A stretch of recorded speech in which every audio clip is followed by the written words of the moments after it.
Баршаңызға сәлем, менің каналыма қош келдіңіз. Бүгін сіздермен өзімнің қуырдақ жасау тәсілімен бөлісетін боламын.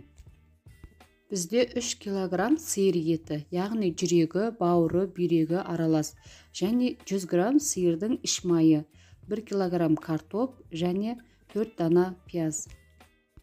Пиязды күнделікті тағамымызға турап жүргендегідей, яғни жартылай сақина етіп, қатты ұсақтамай орташа етіп турайтын боламыз. Картоптарымызды да қатты ұсақтамай 2 немесе 4 бөлікке картоптың көлеміне байланысты турайтын боламыз. Осылай біздің көкөністеріміз дайын. Қызып тұрған қазанымызға 200 г пісте майды құямыз және дайындап қойған іш майымызды салып, жақсылап қуыратын боламыз. Енді етімізді салып бастаймыз. Іш майды қоспай-ақ қойсаңыздар да болады, яғни ол міндетті емес.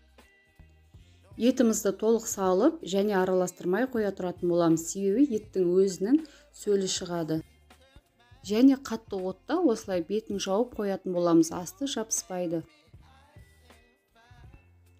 Байқағандарыңыздай еттің өзінің сөлі шығып, жақсы қуырылады.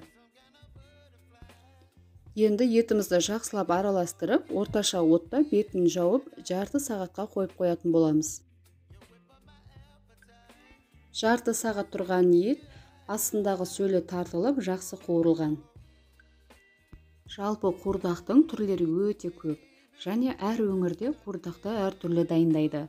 Комментарий бөлімінде өзіңіздің қуырдақ жасау тәсіліңізбен бөлісе кетіңіз. Енді қуырдақты еттің суы тартылғанша тағы да 15-20 минут қуыратын боламыз.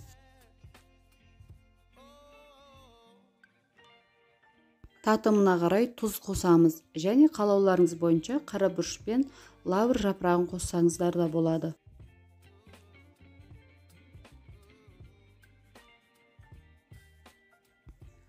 Жақсылап қуырылып, сөлі тартылған соң пиязды қосатын боламыз.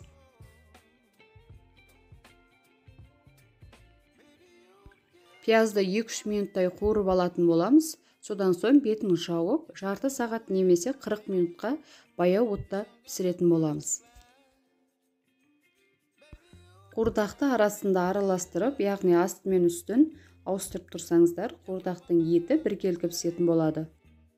Жарты сағат баяу отта тұрған етке картопымызды қосып, және бауырды да қосып, араластырып, бетін жауып, тағы да жарты сағат бұқтырып пісіретін боламыз.